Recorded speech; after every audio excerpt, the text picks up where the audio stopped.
चाय नमो नमः सरस्वती नमस्तुभ्यं वरदे कामरूपिणी विद्यारंभम करिष्यामि सिद्धिर्भवतु मे सदा। शिव शक्ति को कोटि कोटि प्रणाम।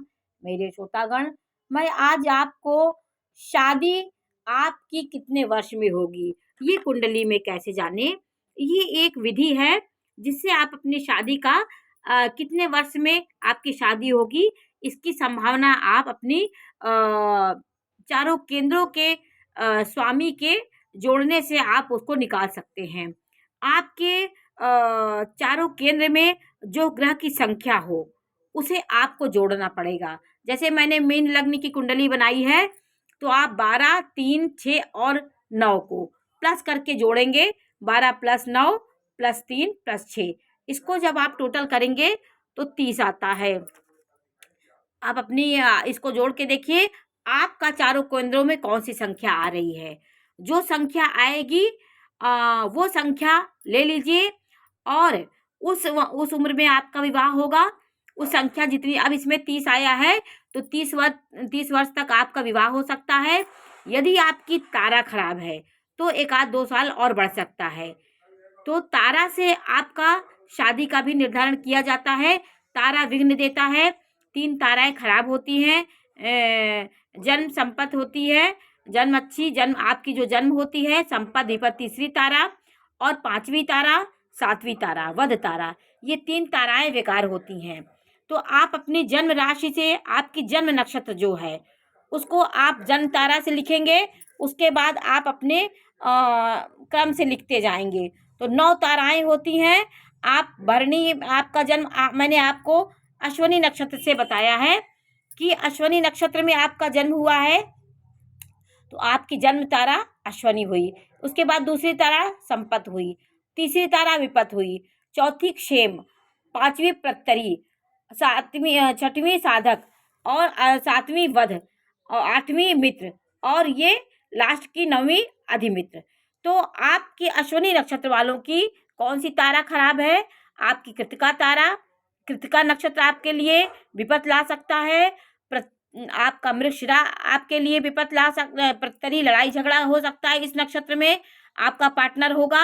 और पुनर्वसु नक्षत्र में यदि आपका पार्टनर होगा, आपकी शादी उससे होगी तो आपका कहीं ना कहीं मानसिक वध होगा या आपके विचारों का वध हो सकता है। ऐसा नहीं कि वध का मतलब है विचारों का वध भी हो सकता है, आपके आयु का भी वध हो सकता है। इसलिए ताराओं का विचार किया जाता है कुंडली में, ताराओं का विचार किया जाता है। यदि चारों केंद्रों की संख्या जोड़ने पर आपकी जो संख्या आती है तो उस संख्या में आपका विवाह होगा। यदि आपकी तारा खराब है, विपद में है, प्रत्यरी में है और वध में है तो 1-2 साल आपका शादी का उम्र और बढ़ सकता है क्योंकि ताराएं देर करती हैं।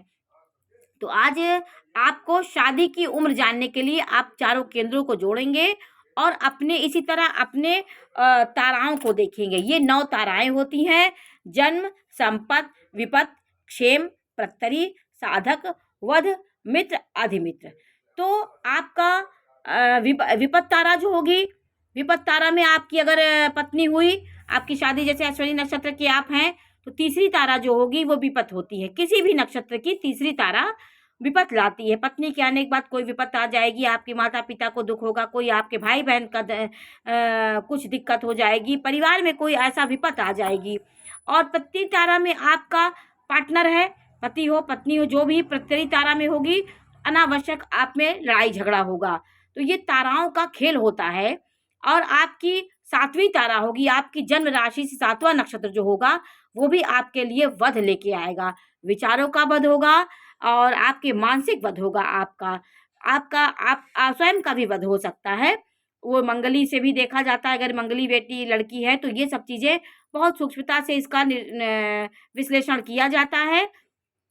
तो आज मैंने आपको शादी की उम्र निकालने के बारे में मैंने जानकारी दी और शादी कब होगी इसके बारे में भी। सप्तमेश की महादशा जब आती है और आपका जब बृहस्पति 7वें भाव को देखता है, आपका पंचम भाव में बृहस्पति बैठा हो, आपके सप्तम भाव में बृहस्पति की दृष्टि पड़ी, कई जगह से बृहस्पति आपको देख रहा हो, 7वीं दृष्टि पड़ रही हो, जैसे यहाँ पे बृहस्पति बैठा हो तो यहाँ 9वीं दृष्टि पड़ेगी। और यहाँ पे बैठा हो तो 5वीं दृष्टि यहाँ पड़ेगी। तो पंचम भाव से विवाह का निष्कर्ष निकलता है, 7वें भाव से आपके लग्न में भी अगर बृहस्पति बैठा है तो आपकी दृष्टि जब पड़ेगी, जब गोचरवश बृहस्पति आपकी सप्तम भाव को देखेगा, तब आपकी विवाह का समय निर्धारित किया जाता है। और दशा अंतर्दशा से भी विवाह का निष्कर्ष निकाला जाता है कि आपकी कौन सी महादशा, सप्तमेश की महादशा चलेगी तो विवाह का योग होगा।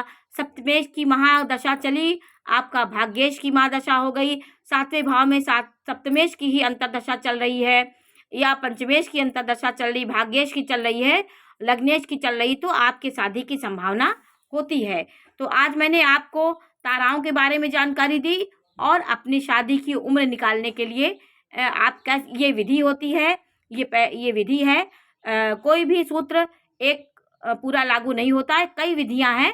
मैंने आज आपको एक विधि के बारे में जानकारी दी कि ये चारों केंद्रों की संख्याओं को जोड़ करके आप अपनी शादी का जान सकते कि किस उम्र में मेरी शादी होगी।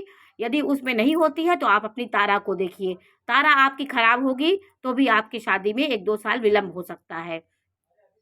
तो आज मैंने इसकी जानकारी दी। आपको ये जानकारी कैसी लगी हमें अवश्य बताइए, और आप मेरे चैनल को सब्सक्राइब करिए, लाइक करिए, कमेंट्स करिए। मैं ऐसी जानकारियाँ आपको देती रहूँगी। नमस्कार।